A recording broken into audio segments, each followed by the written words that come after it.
We'll continue the subject. Let us turn to Mark 3 verse 14. आइए विषय को आगे बढ़ाते हुए मरकुस 3 अध्याय 14वां वचन। Mark 3:14. मरकुस 3 उसका 14 वचन।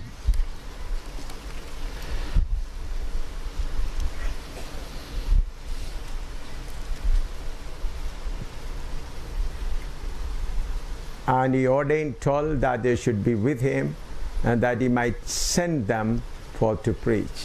तब उसने 12 पुरुषों को नियुक्त किया कि वे उसके साथ साथ रहे और वे उन्हें भेजे कि वे प्रचार करें। Let's pray. आइए हम प्रार्थना करें। Father, we are thankful to you for giving us this opportunity. पिता, ऐसा मौका आपने दिया, इसके लिए हम धन्यवाद देते हैं। Teach us, Lord. प्रभु, आप हमें सिखाएं। Holy Spirit, you are the teacher. पवित्र आत्मा, आप हमारे उपदेशक हैं। Help us to understand your word correctly. आपके वचन को सही तरीके से समझने के लिए हमारी सहायता करें। Father, if anybody's mind is obstructed by the powers of this world, I pray that you may open their understanding. पिता, हम तुझसे विनती करते हैं, यदि किसी के मन को इस संसार की शक्तियों ने बांध कर रखा है, प्रभु आज सुबह आप उसे आजाद करें। In Jesus' name we pray. यीशु के मधुर नाम में मांगते हैं, Amen. आमीन। Your words, first we studied that we should be with him. हमने यहाँ पर सीखा कि हमें सबसे पहली बात उसके साथ साथ रहना है। Number 2, he should send us. दूसरी बात है उसने हमें भेजना है।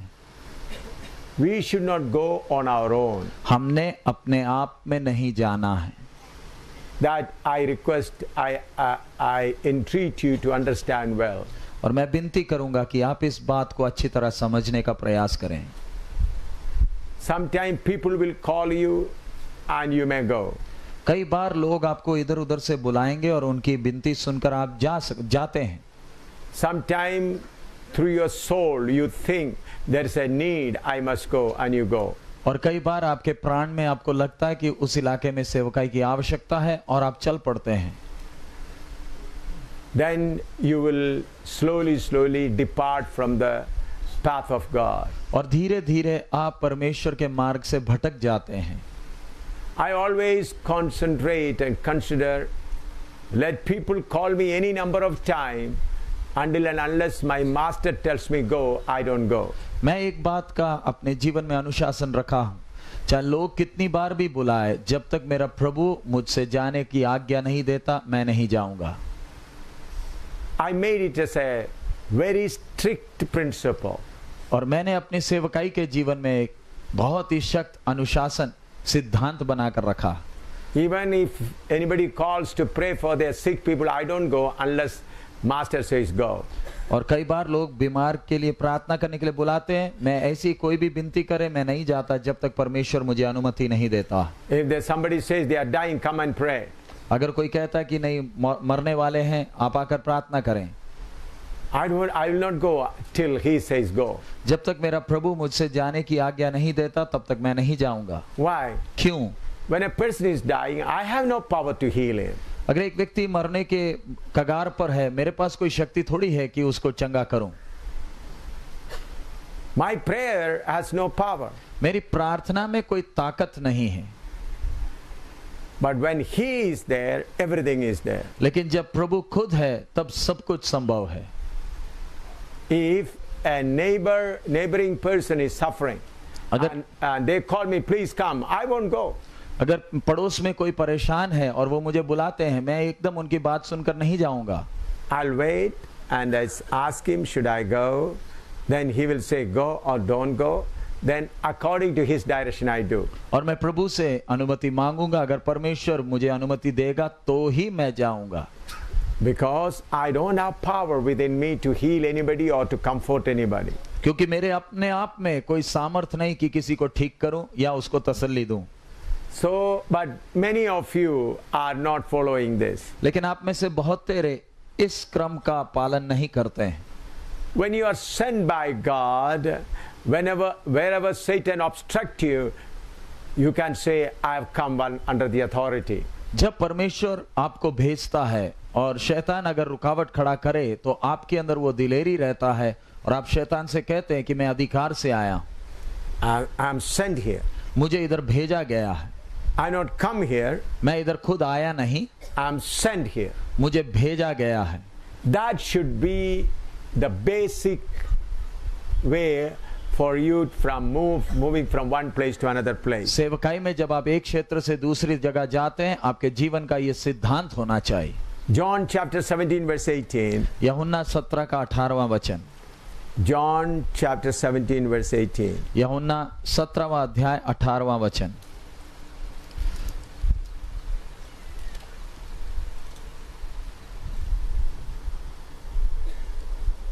As thou hast sent me into the world, even so I have also sent them into the world. जैसे तूने मुझे जगत में भेजा, वैसे ही मैंने भी उन्हें जगत में भेजा।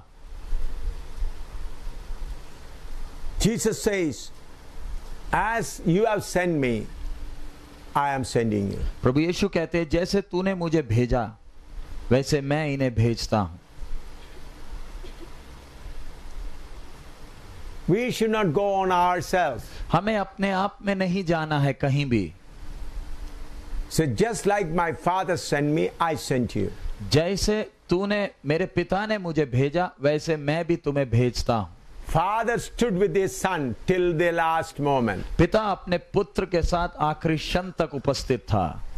The same way, when he sends us, he will be with us. इसी प्रकार अगर परमेश्वर हमें भेजेगा तो वो हमारे साथ रहेगा। First century saints continue their ministry accordingly. पहले शताब्दी के सेवक लोग भी इसी सिद्धांत के अनुसार सेवा करते थे। Acts chapter 16 verse 6 and 7. प्रेरितों का काम 16 उसका 6 और 7। Acts chapter 16 verse 6 and 7. प्रेरितों का काम 16, 6 और 7। Now when they had gone throughout Phrygia and the region of Galatia and were forbidden of the Holy Ghost to preach the word in Asia, and after they were come to Mysia, they said to go into Bethania, but the Spirit suffered them not. वे फ्रुगिया और गलातिया प्रदेशों में से होकर गए, क्योंकि पवित्र आत्मा ने उन्हें एशिया में वचन सुनाने से मना किया। उन्होंने मूसिया के निकट पहुंचकर बिथुनिया में जाना चाहा, परंतु यीशु के आत्मा ने उन्हें जाने ना दिया। Here we find in two places, when they were going to two places, the Spirit of God stopped them. इधर हम देखते हैं दो स्थानों में प्रभु के दास जाना चाहते थे, लेकिन परमेश्वर की आत्मा ने उन्हें जाने से मना किया। They preached in Phrygia, Galatia. वो फ्रुगिया और गलातिया प्रदेशों में प्रचार करते हुए गए। They wanted to enter into Asia, और वो एशिया में प्रवेश करना चाहते थे, but the Spirit of God said, "Don't go there." लेकिन परमेश्वर की आत्मा ने उन्हें जाने से मना किया। Then they come to Mysia and Bethania, and they wanted to go to Bethania. और उन्हें मूसिया के निकट पहुंचकर बिथुनिया में जाना चाहा। There also the Spirit of God did not permit them. और वहां भी परमेश्वर की आत्मा ने उन्हें अनुमति नहीं दिया। From this we can understand the first century saints were always moving according to the directions of the Holy Spirit. इस घटना से हमें मालूम चलता है पहले शताब्दी के सेवक लोग परमेश्वर की आत्मा की अगुवाई में चलते थे। So you should be very careful when you go to a place, whether you are directed by the Holy Spirit or not, you should understand it. इसलिए हमें बहुत ध्यान रखना है, हम कहीं भी सेवकाई के लिए जाते हैं, अति आवश्यक है ये जानने के लिए कि परमेश्वर मुझे भेज रहा है या खुद जा रहा। Whether the Holy Spirit tells you to go or not to go. पवित्र आत्मा आपको जाने की अनुमति देता है या नहीं देता है। If you go according to your desire, you may go out of the plan of the Holy Spirit. अगर आप अपनी इच्छा के अनुसार जाएंगे तो परमेश्वर की आत्मा की इच्छा से आप बाहर निकल जाएंगे। In 1986, when I was sitting in the office in Udhampur, God said, "Go to China." 1986 में जब मैं उधमपुर में ऑफिस में बैठा था, परमेश्वर की आत्मा ने मुझे कायल किया चीन में जाने के लिए। Then God told me to go to Philippines. उसके बाद प्रभु की आत्मा ने मुझे फिलीपींस जाने को कायल There किया। were so many obstructions. उस समय बहुत सी रुकावटें थी, So many obstructions. बहुत सारी रुकावटें थी। Entering into China was a great difficult thing. चीन में प्रवेश करना बहुत मुश्किल का काम था। First time when I went, I got the visa, and when I went to the immigration in China, they did not allow me to go inside. पहली बार मुझे चीन में जाने के लिए वीजा मिल गया था, लेकिन मैं जब इमिग्रेशन में पहुंचा उन्होंने अंदर प्रवेश करने से मना किया I had to come back. और मुझे वापस आना पड़ा। Then after 6 months again, God sent me, "Go." और 6 महीने के बाद परमेश्वर की आत्मा ने फिर मुझे कायल किया जाने के लिए, and I got the visa and I went there. और मुझे वीजा मिला और मैं अंदर प्रवेश किया। But when I went there and I entered into the China main, I given the address and went there, the police came to arrest me again. और जब मैं चीन के अंदर प्रवेश किया, मैंने पता दिया था, पुलिस मेरे पीछे अरेस्ट करने आ गई। Then that man who's supposed to promised to keep me there, he said go out immediately, and I had to go out through the other door. और जिस आदमी ने मुझे वायदा किया था कि वो सोने का जगह देगा, उसने तुरंत कहा कि आप ये जगह खाली कर दीजिए। Then I went to the railway station to go to Canton, go to Guangzhou. और फिर मैं रेलवे स्टेशन पहुंचा ग्वांझो जाने के लिए। It is about 3 hours journey. और वहां से 3 घंटे का ट्रेन सफर है। On the train they arrested me, 5 policemen, 2 ladies and 3 men. और ट्रेन में 3 औरतें और 2 आदमी पुलिस वालों ने मुझे अरेस्ट किया। But because the Lord said go, I continued my journey. और परमेश्वर ने मुझे जाने को कहा था, इसलिए मैंने अपना सफर जारी रखा। They picked up they taken away my passport and dollars what I had. और उन्होंने मेरा पासपोर्ट ले लिया और जो डॉलर मेरे पास थे वो भी ले लिए। Then about 10-15 minutes before reaching Canton, they gave me my passport and given me some of the dollars. और मैं ग्वांझो पहुंचने के पहले उन्होंने मेरा पासपोर्ट वापस किया और थोड़ा सा डॉलर भी वापस किया। Then I went to a hotel and stayed there night. और उधर मैं होटल में जाकर रात का समय गुजारा। I did not eat any food or anything. मैंने कुछ खाना नहीं खाया। But when I was in the border tent, there was a secret address given to me. और मैं जब उस इलाके में था तो मुझे एक गुप्त एड्रेस मिला था। And they said, don't show this address to anyone. और उन्होंने देने वालों ने कहा था कि ये पता किसी को नहीं दिखाना। It is in Chinese, written in Chinese. और ये पता भी चीनी भाषा में लिखा हुआ था। When I came out from the hotel, there was nearly 150 taxi drivers. और मैं जब होटल से बाहर निकला तो लगभग 150 टैक्सी वाले थे। The Spirit of God showed me a particular man, show this address. और परमेश्वर की आत्मा ने एक टैक्सी वाले को दिखाया और कहा उसे अब ये पता दिखा दे। There are more than 150 drivers. और उधर 100-150 ड्राइवर थे गाड़ी के साथ। But God showed me a man, they were not in queue line, और show this to man. और लेकिन परमेश्वर की आत्मा ने मुझे एक व्यक्ति को, टैक्सी वाले को दिखाया, वो लाइन में नहीं खड़ा था। I showed him, then he said yes, because he's in China, he's speaking Chinese, I speak English, he doesn't understand English, so just sign language. और मैं अंग्रेजी जानता हूँ, वो चीनी भाषा जानता, वो मेरी भाषा जानता नहीं, लेकिन इशारों से उसने बोल दिया कि मैं लेकर जाऊंगा। I got into the taxi. मैं टैक्सी में बैठा। I was just thinking whether he may be taking me to a police station. और मेरे मन में शक था, संदेह था, कहीं ये मुझे पुलिस थाने तो नहीं ले जा रहा। But he took me to a secret church. लेकिन वो एक गुप्त कलीसिया में मुझे वो लेकर गया। He was a believer. और वो टैक्सी वाला एक विश्वासी था। Among 150 people, Spirit of God showed me one particular man. ये 100-150 ड्राइवरों के बीच में परमेश्वर की आत्मा ने ठीक वो विश्वासी ड्राइवर को दिखाया। And that's how the ministry in China started. उसी प्रकार चीन की सेवकाई आरंभ हुई। So when God sends you, He will open the way for you. So जब परमेश्वर आपको भेजता है, वो आपके लिए रास्ता खोल कर देगा। That's how in all the places. हर जगह में सेवकाई इसी प्रकार। In Nepal and in China and in Philippines and other places. Nepal, चीन, फिलीपींस, बाकी सब देशों में। When I was Nepal, when I was going, God said, go to Nepal. परमेश्वर ने नेपाल में जाने के लिए प्रभु ने आज्ञा दिया। At that time, if anybody preached the gospel, the king is given a standing order 16 years prison. उस समय राजा का हुकूमत था, नियम था कि कोई प्रचार करते पकड़ा गया 16 साल कैद है। Several servants of God were in prison. बहुत से प्रभु के दास कैद जेल में हैं। If anybody baptized in water, 6 years. और कोई किसी को पानी में बपतिस्मा दे तो 6 साल का कैद है। The person who takes the baptism. जो बपतिस्मा लेता है उसको 6 साल का कैद The है। person who baptized 16 years. और जो देने वाले को 16 साल है। Then God said, you go. प्रभु ने कहा तू जा। I got an address from a person. I went there. Laxmipur. और मुझे एक एड्रेस मिला था एक व्यक्ति का लक्ष्मीपुर में, और मैं उस पता के अनुसार गया। 2.5 hours I walked. 2.5 घंटा मैं चला। through the field and reached there. और खेतों के बीच में से चला और उधर पहुंच गया। And they have a small house, mud house, and they have a kitchen. और उनका एक छोटा सा घर है, एक रसोई घर भी है। I was tired, so I sat by the side of that kitchen. और मैं थका हुआ था, इसलिए वो रसोई घर के बगल में बैठ गया। The man was not there at that time, Dularam Marandi. His wife sent him to call me. He was in the field. और उस समय वो घर का मालिक दुलाराम मरंडी घर में नहीं था, उसकी पत्नी ने संदेश भेजा उनको बुलाने के लिए। When he came and he was astonished, I'm sitting there. और जब वो आए तो मुझे देखकर वो हैरान हो गए। I said, why? तो मैंने पूछा क्यों, क्या हुआ? He said, yesterday I saw a dream.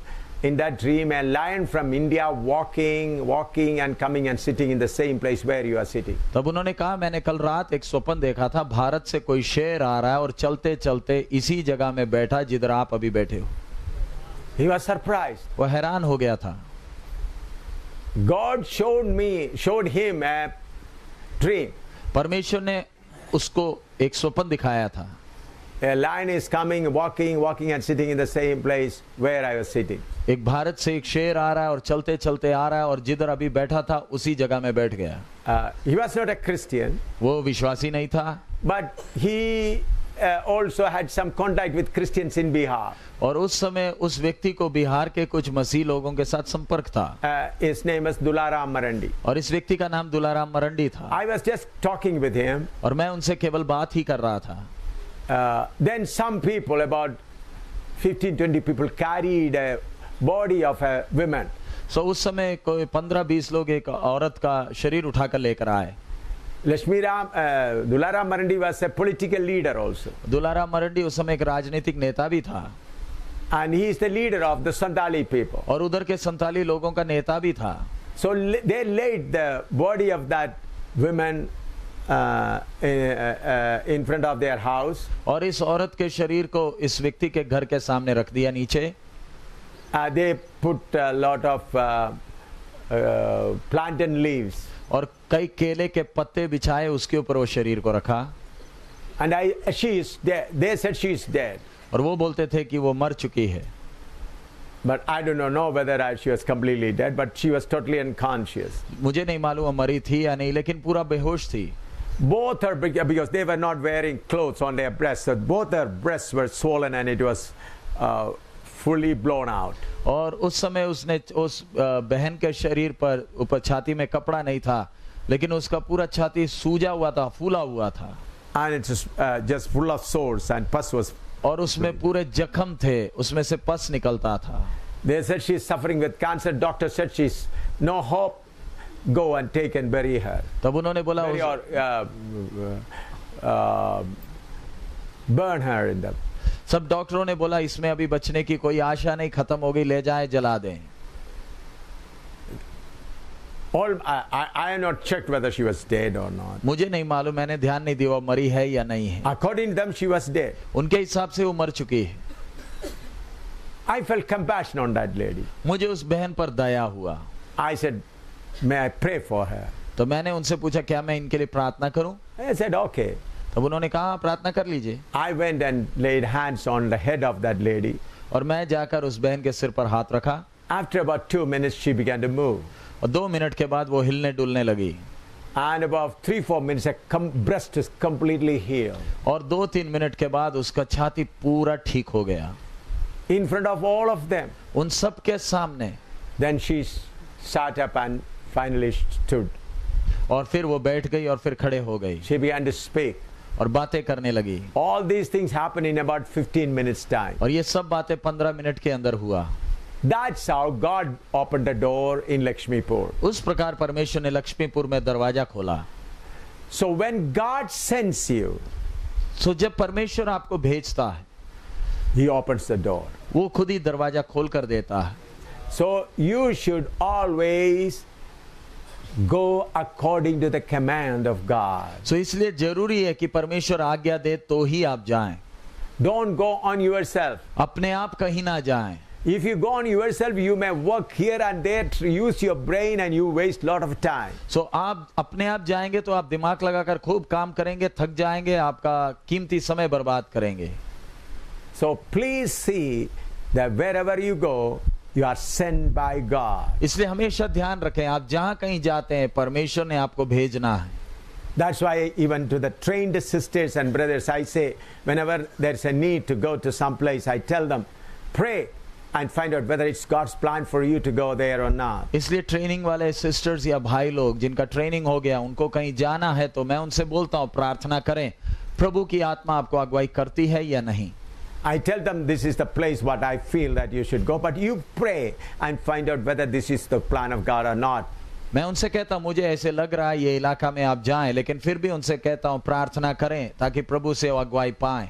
When they are under training, I'll send them here and there, but when they are grown up little, I tell them you find out where to go. जब वो training में है तब मैं उनको बोलता किधर जाना है किधर नहीं जाना, लेकिन जब वो आत्मा में थोड़ा बढ़ चुके फिर उनसे कहता हूँ कि वो तय करे कहाँ जाना. So brothers, sisters, please see that you go to a place where God wants you to go. इसलिए भाइयों और बहनों ध्यान रखें, इस बात का ध्यान रखें कि आप वहीं जाएं जिधर परमेश्वर आपको भेजना चाहता है. Now when God is sending us, we should understand the purpose behind it. So जब परमेश्वर हमें भेजता है तो भेजने के पीछे का उद्देश्य समझना है. Many people do not understand the purpose. बहुत सारे सेवकों को भेजने के पीछे का उद्देश्य समझ नहीं आता. Come to Matthew chapter 10 verse 5 to 10. मत्ती 10वां अध्याय 5 से 10 तक आप पढ़ें. Matthew chapter 10 verse 5 to 10. मत्ती 10वां अध्याय 5 से 10 तक. These told Jesus, sent forth and commanded them, saying, Go not into the way of the Gentiles, and into any city of the Samaritans enter ye not, but go rather to the lost sheep of the house of Israel. And as you go, preach, saying, The kingdom of heaven is at hand. Heal the sick, cleanse the lepers, raise the dead, cast out devils. Freely you have received, freely give.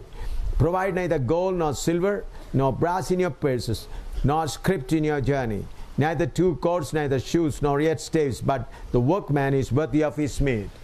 उन 12 को यीशु ने ये आज्ञा देकर भेजा, अन्य जातियों की ओर ना जाना और सामरियों के किसी नगर में प्रवेश ना करना, परंतु इस्राएल के घराने ही की खोई हुई भेड़ों के पास जाना और चलते चलते ये प्रचार करो, स्वर्ग का राज्य निकट आ गया है. बीमारों को चंगा करो, मरे हुओं को जिलाओ, कोढ़ियों को शुद्ध करो, दुष्ट आत्माओं को निकालो. तुमने सेतमेत पाया है, सेतमेत दो. अपने पटुके में ना तो सोना और ना रूपा और ना तांबा रखना. मार के लिए ना झोला रखो, ना 2 कुर्ते, ना जूते और ना लाठी लो, क्योंकि मजदूर को उसका भोजन मिलना चाहिए. Here we find how Jesus Christ sending his disciples. इधर हम देखते हैं प्रभु यीशु अपने चेलों को किस प्रकार भेज रहा है. Here they have been told to preach that the kingdom of God is at hand. और इधर उनसे कहा जा रहा है कि उनका प्रचार का विषय स्वर्ग का राज्य निकट आ गया है. But when we come to Matthew 28 verse 18 to 20, it is another commission. लेकिन आप मत्ती 28 के 18 से 20 तक आप पढ़ेंगे तो परमेश्वर ने जो चेलों को दिया हुआ जिम्मेवारी या संदेश बिल्कुल अलग है. In Matthew 10, one commission. मत्ती 10 में एक आज्ञा अलग है. Matthew 28 verse 18 to 20, it is another. लेकिन मत्ती 28 में जो दिया हुआ आज्ञा बिल्कुल अलग है. Many servants of God do not understand the difference between these two. और कई प्रभु के दासों को ये 2 आज्ञाओं के बीच का फर्क नहीं मालूम. What is Matthew 28, 18 to 20? मत्ती 28 का 18 से 20 का आज्ञा क्या है? And Jesus came and spake unto them, All power is given unto me in heaven and in earth. Go ye therefore and teach all nations, baptizing them in the name of the Father and the Son of the Holy Ghost, teaching them to observe all things whatsoever I commanded you. And lo, I am with you always, even unto the end of the world. यीशु ने उनके पास आकर कहा, स्वर्ग और पृथ्वी का सारा अधिकार मुझे दिया गया है, इसलिए तुम जाओ, सब जातियों के लोगों को चेला बनाओ और उन्हें पिता और पुत्र और पवित्र आत्मा के नाम से बपतिस्मा दो और उन्हें सब बातें जो मैंने तुम्हें आज्ञा दी है मानना सिखाओ, और देखो मैं जगत के अंत तक सदा तुम्हारे संग हूं. Here the commission is to make disciples. यहां पर दिया हुआ आज्ञा है जाकर चेले बनाओ. Matthew 10, it is go and preach about the kingdom of God which is at hand and heal the sick. मत्ती 10 में दिया आज्ञा है परमेश्वर का राज्य जो निकट है उसका प्रचार करो और बीमारों को चंगा करें. But Matthew 28 is a commission to make disciples. लेकिन मत्ती 28 में दिया हुआ आज्ञा है जाकर चेला बनाना. I have been teaching you all this through these years, and I hope many of you know this. और मैं कई सालों से ये विषय आपको सिखा रहा हूं, मैं विश्वास है आप लोग सब वो जानते हैं. But for the new pastors who are new to this class, for them I take little time to explain it. लेकिन जो पासवान लोग पहली बार ये क्लास में आए हैं उनके लिए समय लेकर ये बात समझा रहा हूँ. So we are not given the commission of Matthew 10, but Matthew 28. So हमें दिया हुआ आज्ञा मत्ती 10 का नहीं है लेकिन मत्ती 28 का है. That you should understand very well. और आपको ये बात अच्छी तरह समझ आनी चाहिए. In Matthew 10, go and heal the sick. मत्ती 10 में जाकर बीमारों को चंगा करो. That is to meet the physical needs of the people. यानी उनको जाकर लोगों की शारीरिक आवश्यकताओं को पूरा करें. Matthew 28 is to make disciples. मत्ती 28 में है जाकर शिष्य बनाए, चेले बनाए. That is the spiritual need. और इधर आत्मिक आवश्यकताएं हैं. Please understand. दोनों बातों का फर्क अच्छी तरह Matthew समझे. 10 is a physical and Matthew 28 is a spiritual. मत्ती 10 शारीरिक आवश्यकता है, मत्ती 28 आत्मिक आवश्यकता है. When Matthew 10, when Jesus commissioned them, the kingdom of did not come. जब मत्ती 10 की आज्ञा दी थी उस समय परमेश्वर का राज्य नहीं आया था. But when the disciples were prepared to go and preach, making disciples, Jesus said, tarry till you are baptized with the power from heaven. जब दूसरी आज्ञा मत्ती 28 का दिया तब प्रभु ने खास उनको एक संदेश दिया था कि जब तक तुम ऊपरी सामर्थ्य ना पाओ तब तक यरूशलेम में रुके रहो. On the day of Pentecost, the kingdom of heaven has come down. पेंतिकोस्त के दिन स्वर्ग का राज्य पृथ्वी में आ गया. When Jesus was preaching, the kingdom of heaven did not come down. जब प्रभु यीशु इस संसार में प्रचार कर रहा था तब परमेश्वर का राज्य इस पृथ्वी में नहीं आया But था. on the day of Pentecost, the kingdom of heaven came down. लेकिन पेंतिकोस्त के दिन में परमेश्वर का राज्य पृथ्वी में उतर आया. That is the Holy Ghost. और वो है पवित्र आत्मा. That's why we read the kingdom of God is not meat and drink, but joy in the Holy Ghost. इसलिए हम वचन में पढ़ते परमेश्वर का राज्य खाना पीना नहीं लेकिन परमेश्वर की आत्मा में वो आनंद है. So after the kingdom of God has come, सो परमेश्वर का राज्य जब आ चुका है people should be prepared to possess that kingdom of heaven. अब लोगों को तैयार करना है कि वो परमेश्वर के राज्य के वारिस बने या उसे वश में ले. Earlier they were sent to heal the sick people, perform miracles. पहले चेलों को भेजा गया ताकि वो बीमारों को चंगा करें, आश्चर्य काम करें.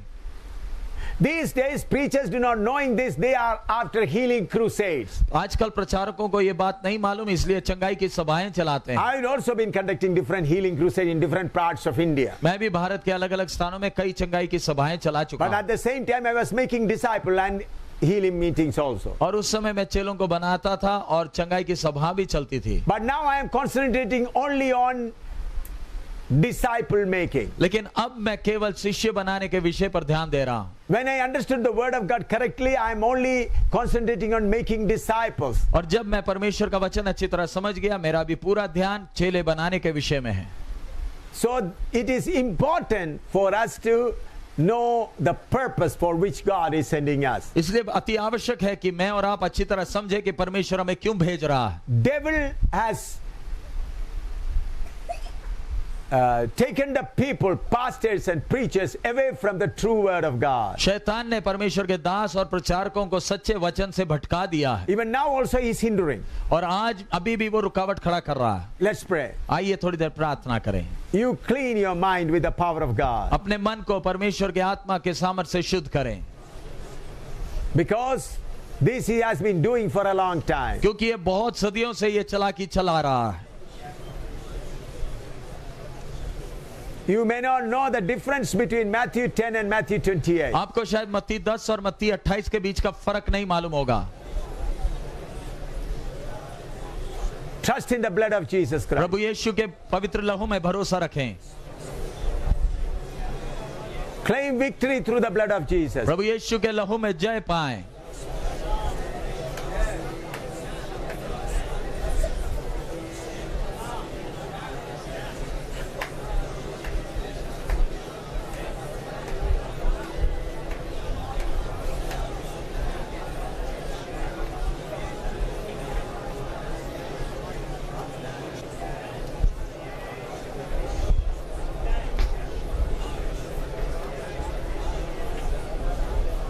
Amen. Who is a disciple? एक शिष्य ये चेला कौन है? Luke 6:40. लूका 6 का 40. Who is a disciple? एक चेला कौन है? Luke chapter 6 verse 40. लूका 6 का 40. The disciple is not above his master, but everyone that is perfect shall be as his master. चेला अपने गुरु से बड़ा नहीं, परंतु जो कोई सिद्ध होगा वह अपने गुरु के समान होगा। But the real translation is everyone that is trained shall be as his master. लेकिन असली उसके मूल अनुवाद में हर एक जो उसमें प्रशिक्षण पाया या तैयार किया गया वो ही अपने गुरु के समान होगा। Who is a disciple? कौन है एक चेला? A person who is trained, एक व्यक्ति become like his master. जो व्यक्ति जिसको सिखाया गया है, अनुशासित किया गया है, प्रशिक्षण दिया गया, वही अपने गुरु के समान होगा। A disciple must become like his master. एक चेले को अपने गुरु के समान होना है। So Jesus said, make disciples. प्रभु यीशु ने कहा चेलों को बनाना है। What do you mean by that? उसका अर्थ क्या है? Go and train the people to become disciple like the master. लोगों को जाकर सिखाएं, तैयार करें ताकि वो अपने गुरु के समान हो। It's a hard thing. बहुत मुश्किल काम है। What many preachers are doing? आजकल बहुत से प्रचारक क्या कर रहे हैं? Preach about the healing power of Jesus Christ. प्रभु यीशु के चंगाई के सामर्थ का प्रचार करते हैं And looking at the miracles, they come to the Lord. और लोग आश्चर्य कामों को देखकर प्रभु के पास आते हैं। Whether they have really accepted Jesus, that is not. अब ये व्यक्ति सच में इनके अंदर कोई आत्मा का काम हुआ है, इन्होंने सचमुच में यीशु को जीवन दिया, वो कोई बड़ी बात नहीं है। Miracles, looking at the miracles, they come forward. आश्चर्य कामों को देखकर भीड़ आगे आती है। That's a great deception. ये शैतान की बड़ी चालाकी है। When you preach the word of God, people definitely bring their physical needs before you. जब आप परमेश्वर का वचन का प्रचार करते हैं, लोग अपनी शारीरिक आवश्यकताएं आपके सामने जरूर लाते हैं। You may pray for them. आप उनके लिए प्रार्थना करेंगे। I don't say that you should not pray. मैं नहीं कहता कि आपने उनके लिए प्रार्थना नहीं करना, But you should emphasize something else. लेकिन आपका ध्यान किसी और विषय में होना है। You should say this is not enough. आपने उनसे कहना है शारीरिक चंगाई काफी नहीं है। You have a sickness in the spirit. आपके आत्मा में एक महारोग लगा है। Sin sickness is there. पाप का महारोग आपके हृदय में लगा है। You need deliverance from that. आपको इस बड़े बीमारी से छुटकारा चाहिए। That should be our emphasis. That's what we should emphasize. हमने इस बात को ध्यान देना है, स्पष्ट करना है। What people preach. आज लेकिन प्रचारक क्या प्रचार करते हैं? Jesus healed a sick person there. यीशु ने उधर बीमार को ठीक किया। In my meetings, Jesus healed a sick person. मेरी पिछली सभा में लोगों ने प्रभु ने बीमारों को चंगा किया। If you believe, you will also be healed. अगर आप विश्वास करेंगे तो आप भी चंगे हो जाएंगे। Those who want to be healed, lift up your hands. जो लोग चंगाई पाना चाहते हैं हाथ ऊपर करें। Hundreds of people will lift up their hands. हजारों में लोग हाथ उठाएंगे। Then they said, do you believe in Jesus? तब पूछते क्या आप यीशु पर विश्वास करते हैं? Yes, we believe in Jesus. भीड़ तो हाथ उठाती है कि हाँ हमें यीशु पर विश्वास है। Immediately the camera is clicked. उसी समय कैमरा में फोटो लेते हैं। Oh, this many people lift up their hands to accept Jesus. इतने लोगों ने यीशु को अपना जीवन दिया, इसलिए हाथ ऊपर किया। And some miracle will also take place. और कुछ आश्चर्य काम भी होते हैं। That's how the work of deception is continuing. इसी प्रकार धोखे का एक काम चल रहा है all over India and in different parts of the world. पूरे भारत में और दुनिया के बाकी क्षेत्रों में भी। When you look at the preaching of Peter, जब आप पत्रोस के प्रचार को ध्यान देते हैं, he stood with 11 and began to preach. वो 11 चेलों के साथ खड़े होकर प्रचार करने He लगा। did not preach a word about healing there. उसने एक भी शब्द चंगाई का इस्तेमाल नहीं किया। It was possible for him to say, whom you have crucified, he is able to heal. Bring your sick people. तब वो बोल सकता था कि आपने जिसको क्रूस पर चढ़ाया वो रोगों को चंगा कर सकता है, आप बीमारों को लाएं। He did not tell any of the physical needs of the people. उधर उसने उनके प्रचार में लोगों की शारीरिक आवश्यकताओं का कोई उल्लेख नहीं। He preached about their sin. उसने लोगों के पापों का प्रचार किया। Then they were convicted in their heart. और वे मन में खेदित हुए। What we shall do? हम क्या करें? Then he said, accept Jesus Christ, and that day 3,000 people were added to the church. तब उसने कहा आप यीशु को अपना जीवन दे। उस दिन 3,000 लोगों ने अपना जीवन प्रभु को दिया। So, brothers, sisters, we should follow the right way. इसलिए भाइयों बहनों हमने सही मार्ग में पीछे चलना। I already taught you how the another spirit through miracles doing many great things. मैंने पहले ही सिखाया कैसी दूसरी आत्मा अजीब कामों के द्वारा अपना काम कर रहा। When we preach the word of God, God will confirm the word through miracles. जब हम सच्चा वचन प्रचार करते हैं, परमेश्वर अजीब कामों के द्वारा वचन सच है करके प्रमाणित करता है। Mark chapter 16, verse 19 and 20. मरकुस 16, 19 और 20वां वचन। Verse 20 only.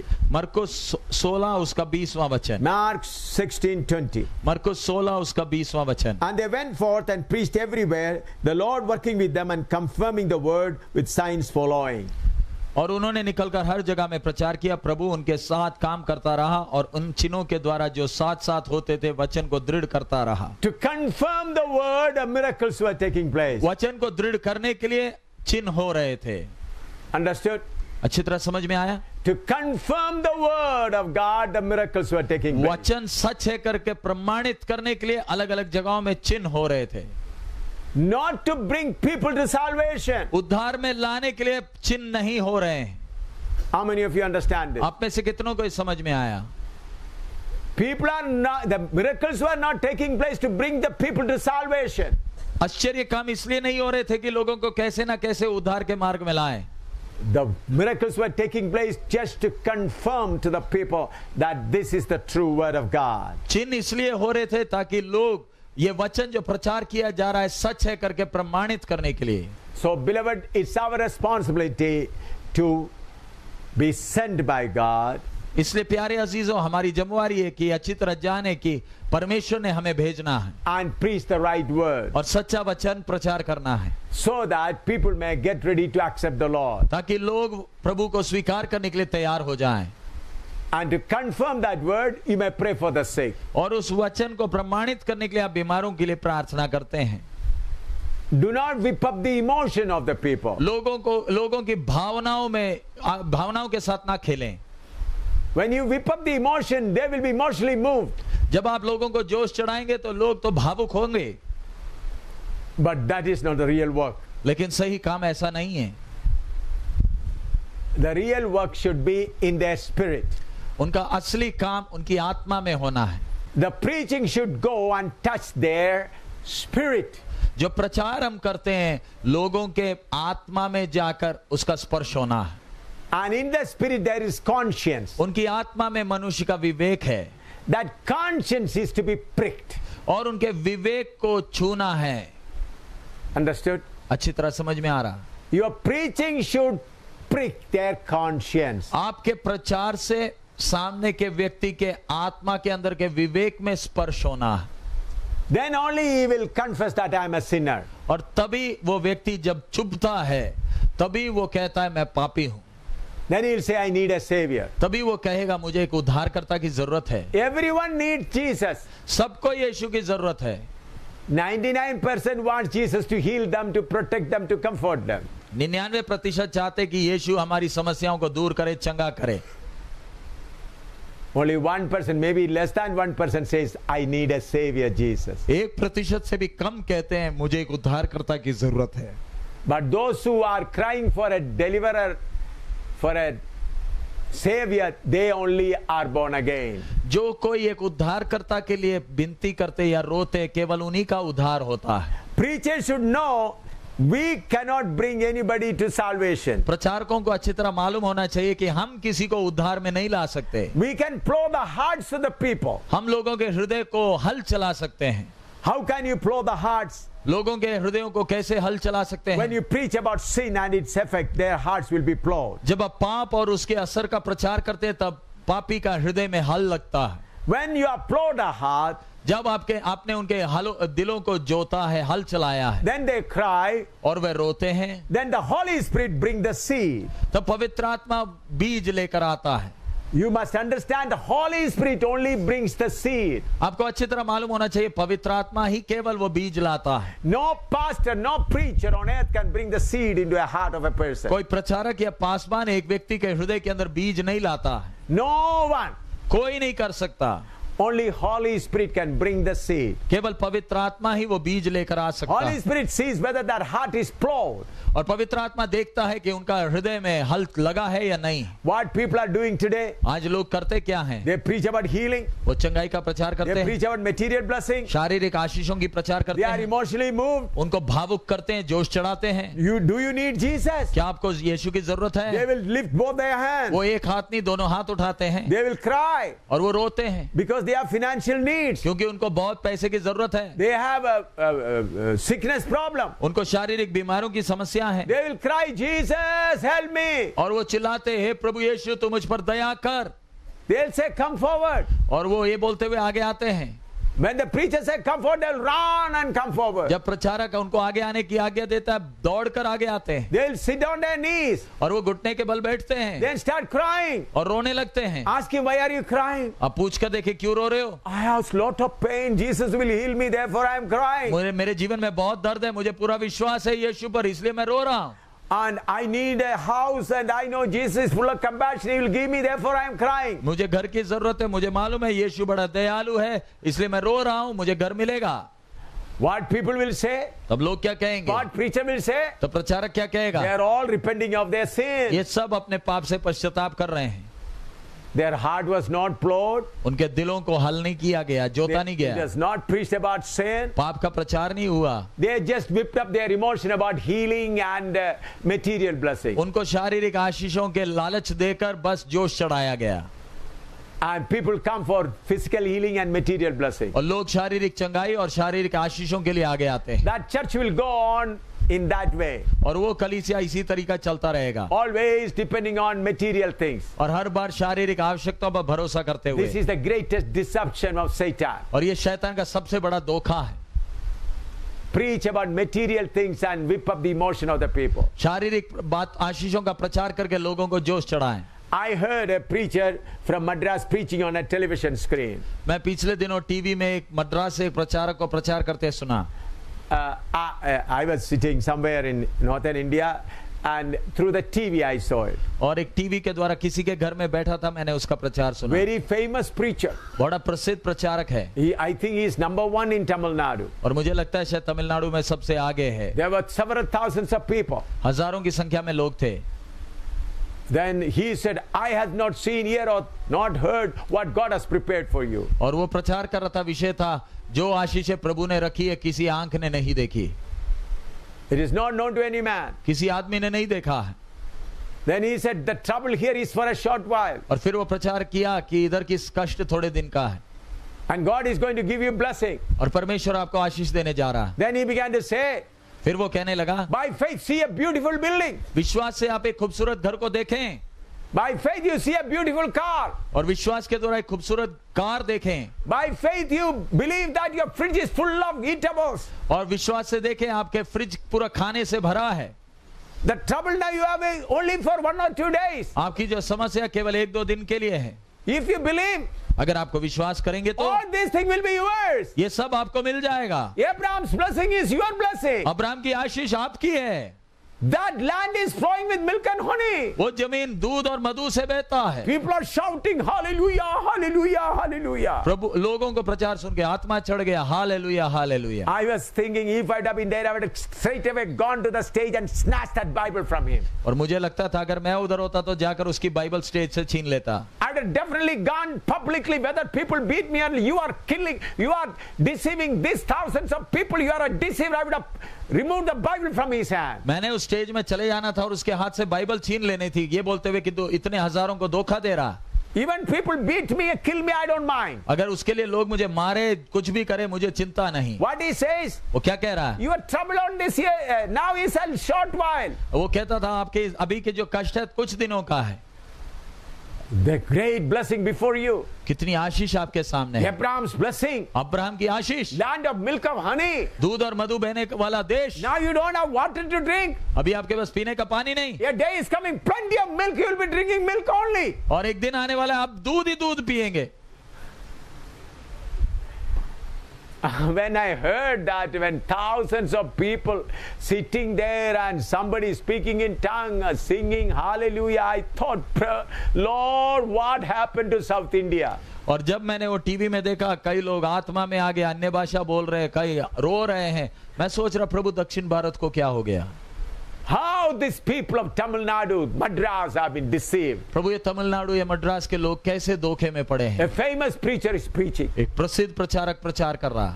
My dear friend, these are all deceptions. प्यारे मित्र, ये सब धोखे हैं।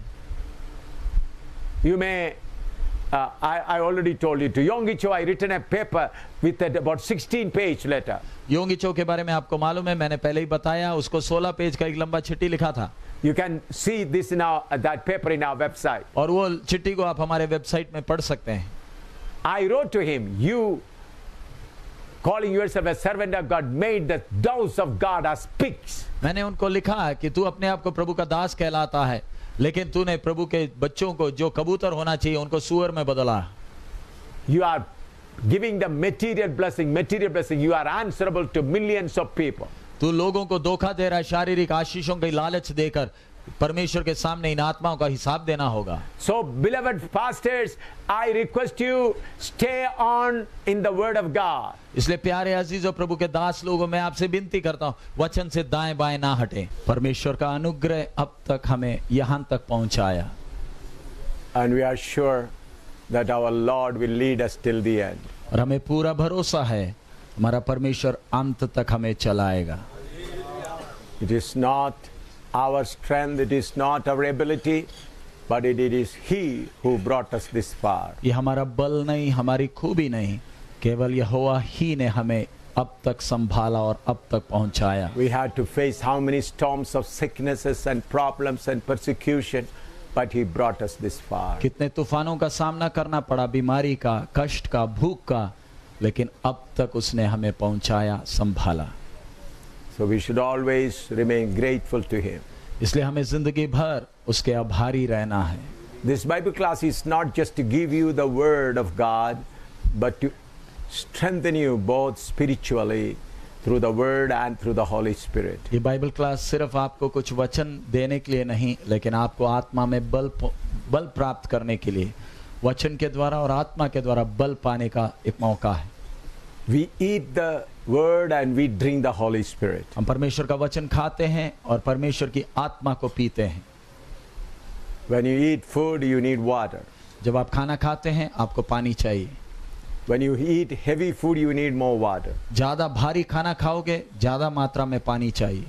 The same way, when you study the deeper word of God, you drink more of the Holy Spirit. जब आप परमेश्वर के वचन की गहराइयों को सीखते हैं, आप परमेश्वर की आत्मा की नदी से ज्यादा पीने लगते हैं। Now God is opening your mind, giving you an opportunity to study the word of God correctly. अब परमेश्वर आपको मौका दे रहा है कि आप सही तरीके से परमेश्वर के वचन को सीख सकें। If you go around the world and you'll find how many highly placed preachers have gone out of the way. जब आप दुनिया भर सफर करके देखेंगे तो मालूम चलेगा कितने प्रसिद्ध प्रमुख प्रभु के दास लोग परमेश्वर के सच्चे वचन से भटक गए।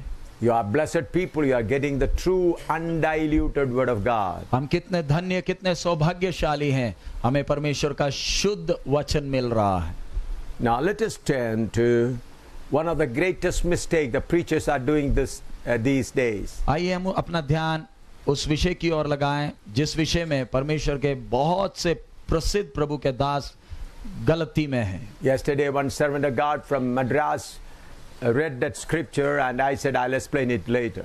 कल प्रभु के दास जो मद्रास से आए थे उन्होंने एक वचन पढ़ा और मैंने कहा था कि बाद में मैं उसका विवरण दूंगा। Let us turn to Galatians chapter 3 verse 13 to 16. गलातियों की पत्री 3 अध्याय 13 से 16 तक हम पढ़ें। Galatians 3:13 to 16. गलाती 3:13 से 16।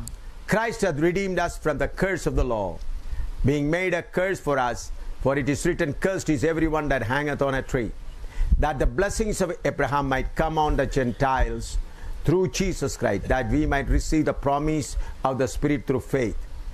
Brethren, I speak after the manner of men, though it be but a man's covenant, yet it be confirmed, no man disannulleth or addeth thereunto. Now to Abraham and his seed, where the promise is made, he hath said, and to seeds as of many, but as of one, and to thy seed, which is Christ. मसीह ने जो हमारे लिए शापित बना, हमें मोल लेकर व्यवस्था के शाप से छुड़ाया, क्योंकि लिखा है जो कोई काट पर लटकाया जाता है वह शापित है। ये इसलिए हुआ कि अब्राहम की आशीष मसीह यीशु में अन्य जातियों तक पहुँचे और हम विश्वास के द्वारा उस आत्मा को प्राप्त करें जिसकी प्रतिज्ञा हुई है।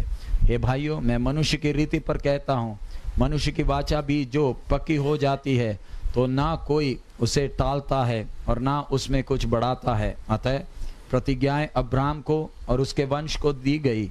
वह ये नहीं कहता वंशों को जैसे बहुतों के विषय में कहा, पर जैसा एक के विषय में कि तेरे वंश को, और वह मसीह है।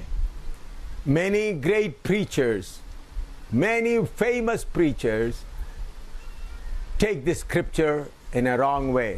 बहुत से प्रभु के दास, बहुत प्रमुख प्रसिद्ध प्रभु के दास इस वचन का गलत अनुवाद करते हैं। They preach through Christ, Abraham's blessings are for us. वो प्रचार करते हैं मसीह के द्वारा अब्राहम की आशीषें हमारे लिए हैं। They preach through Abraham, Gentiles are also blessed with the blessings of Abraham. उनका कहना है कि मसीह के द्वारा अब्राहम को जो आशीषें मिली, हम अन्य जातियों के लिए वो आशीषें हैं। They mean material blessings of Abraham. और उनका अर्थ है अब्राहम को जो शारीरिक आशीषें मिली।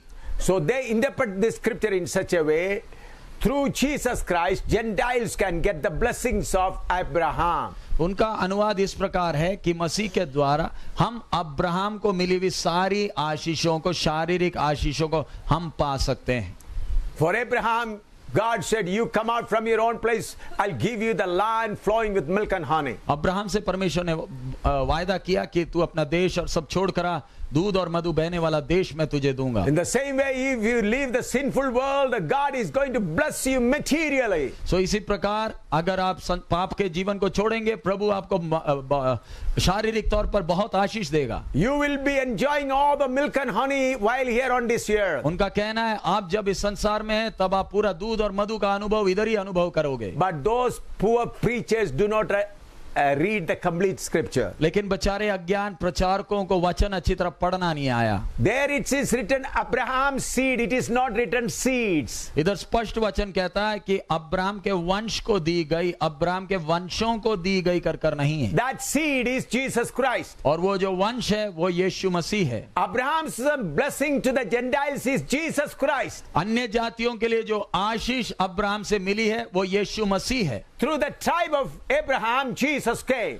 अब्राहम के परिवार में, कुटुंब के द्वारा मसीह यीशु आया। If it is material blessing, यदि वो शारीरिक आशीषों के विषय में है तो then let us turn to Hebrew chapter 11 verse 9 and 10. इब्रानी 11 का 9 और 10 पढ़ें। Hebrew 11, 9 and 10. इब्रानी 11, 9 और 10। By faith he sojourned in the land of promise, as in a strange country, dwelling in a tabernacle with Isaac and Jacob, the heirs with him of the same promise. For he looked for a city which hath foundation, whose builder and maker is God. विश्वासी से उसने प्रतिज्ञा की हुए देश में, पराये देश में परदेशी के समान रहकर इसहाक और याकूब समेत जो उसके साथ उसी प्रतिज्ञा के वारिस थे तंबुओं में वास किया, क्योंकि वह उस स्थिर रहने वाले नगर की बाट जोता था जिसका रचने वाला और बनाने वाला परमेश्वर है। Friends, here very clearly says Abraham, even after he reached promised land, he lived in the tents. प्यारे अजीजों, प्रभु का वचन कितना स्पष्ट है।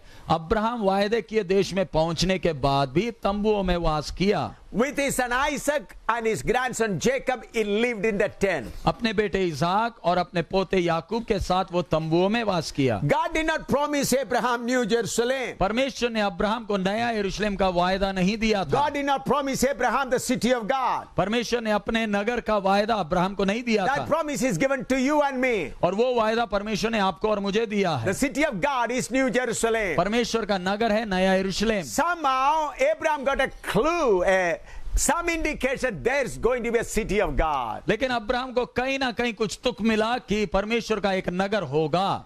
That builder is God. और उसका बनाने वाला परमेश्वर खुद होगा। Therefore he did not accept Canaan. इसलिए उसने कनान को स्वीकार नहीं किया।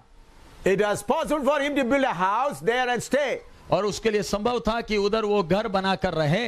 From how many places is pitched his tent and moved and pitched and moved and came to land of promise. और वायदा किया देश में कितने जगह में घूमते घूमते वो चल रहा। How many times he removed his tents and put it again? कितनी जगहों से उसने अपना तंबू उखाड़ा और दूसरे नए जगह में तंबू लगाया। Then he came to the promised land. और वो वायदा किया देश में आया।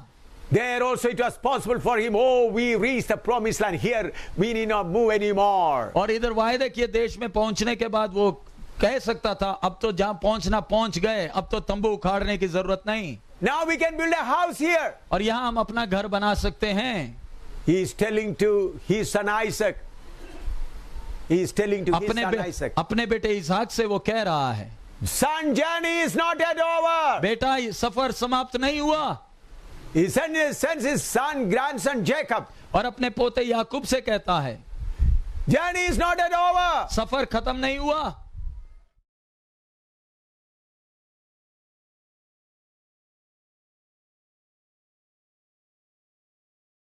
You know, Lot, who started journey with him, आपको मालूम है लूत भी अब्राहम के साथ सफर शुरू किया। while they were traveling, there was some problem with the shepherds. और सफर करते वक्त चरवाहों के बीच में कुछ झगड़ा हुआ। He told Lot, if you are choosing the right, I'll choose the left. You have the choice. Abraham ने लूत से कहा अगर तू बाएं जाएगा मैं दाएं को जाऊंगा, चुनने का वो आजादी लूत को दिया। Lot looked up and saw Sodom Gomorrah is a blessed land at that time. लूत ने अपनी नजरें उठाई, उसने देखा सोदोम गोमोरा धन्य जगह है। He went there. और वहां चला गया। He built a house there. उधर घर बना लिया। He began to live and enjoy the blessings of that land, material blessing of that land. और उधर रहकर उधर के शारीरिक आशीषों का ऐश करने लगा। When angels came to visit Abraham, जब स्वर्गदूत उसके घर में अब्राहम के घर में आए, he didn't have a good house. He was staying in the tent. Abraham एक घर में नहीं रहता था, एक तंबू में रहता था। So therefore he requested the angels to sit under the tree. और इसलिए उसने स्वर्गदूतों से विनती की कि वो पेड़ के नीचे बैठें। He served them food at the tree. और पेड़ के नीचे उसने स्वर्गदूतों को भोजन खिलाया। But he went to Lot. He took them in and gave them a good shelter, good house and good food. और लेकिन लूत के पास जब गए वो अपने घर में ले गया, अच्छा खाना अच्छा मकान में ठहराया। Lut's daughters must be saying, our father is a wise father. लूत की बेटियां कहती होंगी हमारा पिता कितना ज्ञानी है। That old man Abraham is pitching his tent and removing it and pitching it and moving, keep on moving. वो बूढ़ा चाचा जो अब्राहम है बस इधर से उधर अपनी तंबुएं लेकर मारे मारे फिरता है। Our father is a wise man. He chose this Sodom and Gomorrah. हमारा पिता कितना समझदार है, उसने सोदोम और गोमोरा अच्छा चुना है। No more we have to turn to pitch our tent again and again. Now we are settled down here. अब हमें तंबू उठाकर कहीं घूमने की जरूरत नहीं, हम एक ही जगह अभी रहेंगे। They were enjoying. उधर ऐश कर रहे थे। Lot became a leader. लूत उधर का नेता बन गया। Because the leaders only sit at the gate to judge the people. और उधर नेता ही शहर के फाटक में बैठते थे लोगों का न्याय करने। So Lot was one among the leaders who used to sit at the gate. और लूत उनमें से एक अगुआ था, नेता था, इसलिए वो फाटक में बैठा। When the angel came, he received them.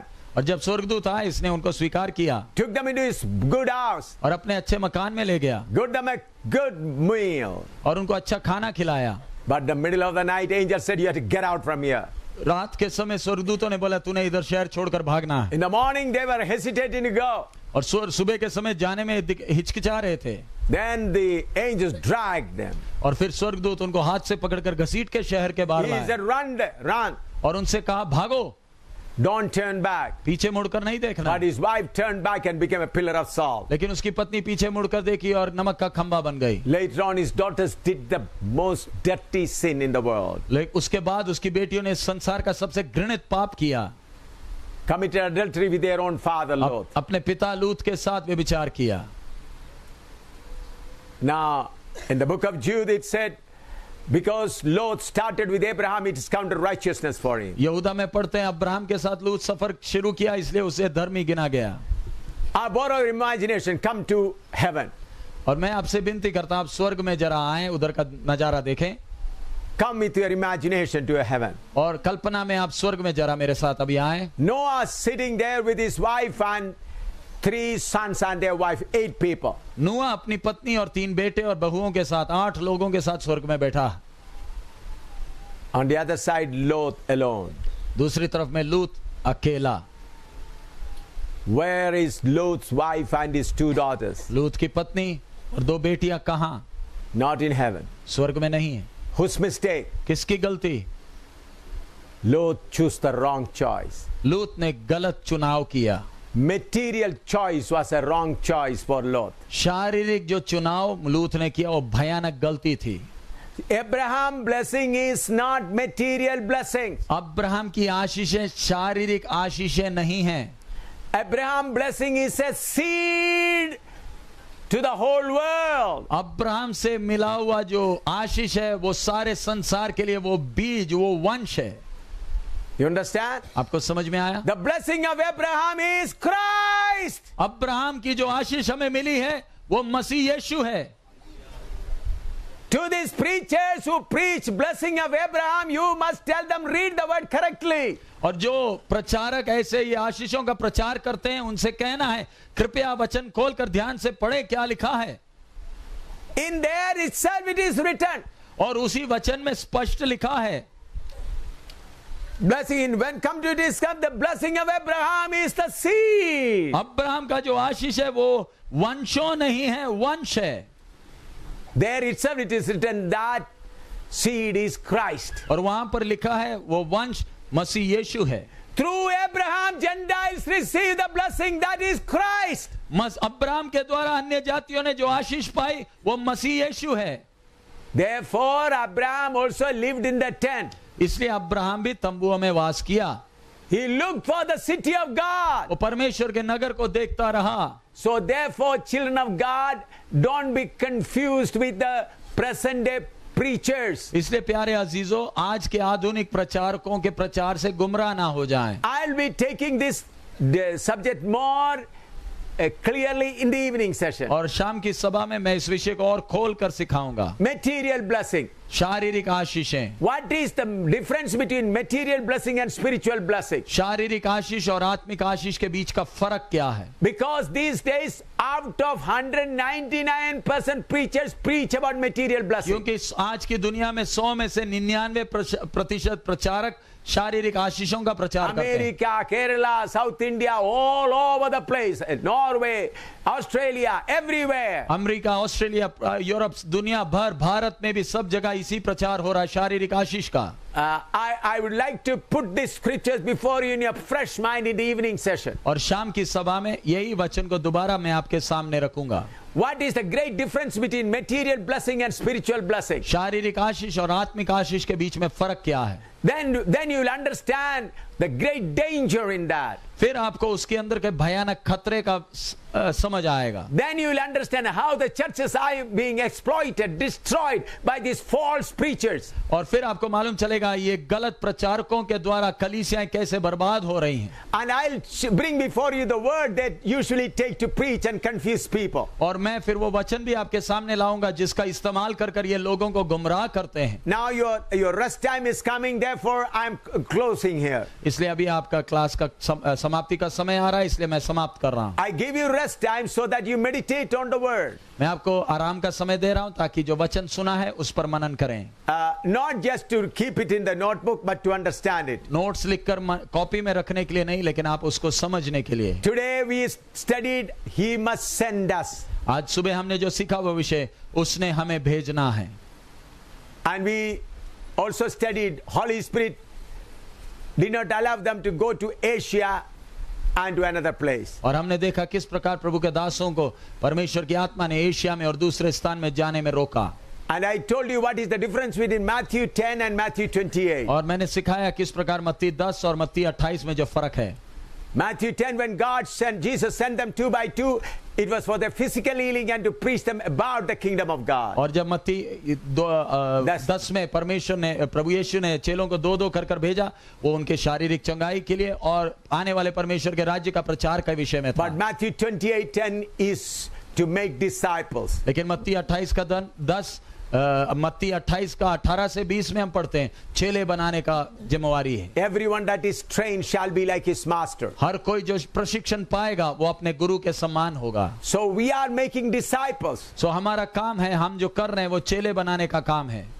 And Matthew 10 it is physical message. Matthew 28 is a spiritual message. मत्ती 10 का आज्ञा शारीरिक है और मत्ती 28 का जो आज्ञा है पूर्ण आत्मिक है। There were people are being prepared for physically to receive the spiritual thing. मत्ती 10 में उन्हें शारीरिक तौर पर तैयार किया जा रहा है ताकि आत्मिक आशीषों के लिए वो योग्य हो। He said, preach the kingdom of God at hand and made them physically ready to receive the spiritual thing. आने वाले परमेश्वर का राज्य का प्रचार करें ताकि शारीरिक तौर पर आने वाले आत्मिक राज्य के लिए वो तैयार हो जाएं। Just like when you give food, you wash the plates. जिस प्रकार आप खाना देने के पहले बर्तनों को धोते हैं, That's why Matthew 10. इसलिए मत्ती 10 है। But Matthew 28 is the real food. लेकिन मत्ती 28 असली भोजन है। You must understand that great difference. आपने वो बड़ा फर्क समझना है। As per Matthew 10, you just wash the plate and everything, keep ready for the food to be served. मत्ती 10 के अनुसार आप अपना प्लेट साफ करके रखें ताकि आने वाले दिनों में आपके सामने खाना परोसा जाएगा। But Matthew 28 onwards, the food, spiritual food. लेकिन मत्ती 28 में उस तैयार किए प्लेट में वो आत्मिक भोजन परोसा गया। So that we will study in detail. और इसी विषय को और गहराई में हम सीखेंगे। Now we'll close our eyes in prayer. The servant of God will come and close the meeting. अब प्रभु के दास आगे आएंगे, प्रार्थना करके सभा को समाप्त करेंगे। धन्यवाद देते हैं आपके बड़े अनुग्रह के लिए। प्रभु, आपने हमें ये सौभाग्य दिया जो तेरा सही वचन, प्रभु, जो दुनिया में और कहीं आसानी से नहीं मिलता है, खुदावंत तूने हमें उसको अच्छे से समझाया, सिखाया। धन्यवाद देते हैं खुदावंत उस आत्मिक भोजन के लिए। पिता, तेरे इस वचन के अनुसार तेरी उस आज्ञा को मानते हुए खुदावंत तू हमें से प्रत्येक को कृपा दे, हम आगे जीवन में बढ़ते जाएं। खुदावंत तेरे हाथ में आगे के समय को सौंपते, प्रभु आप हम सब की अगुवाई करें। धन्यवाद प्रभु यीशु के नाम में, आमीन।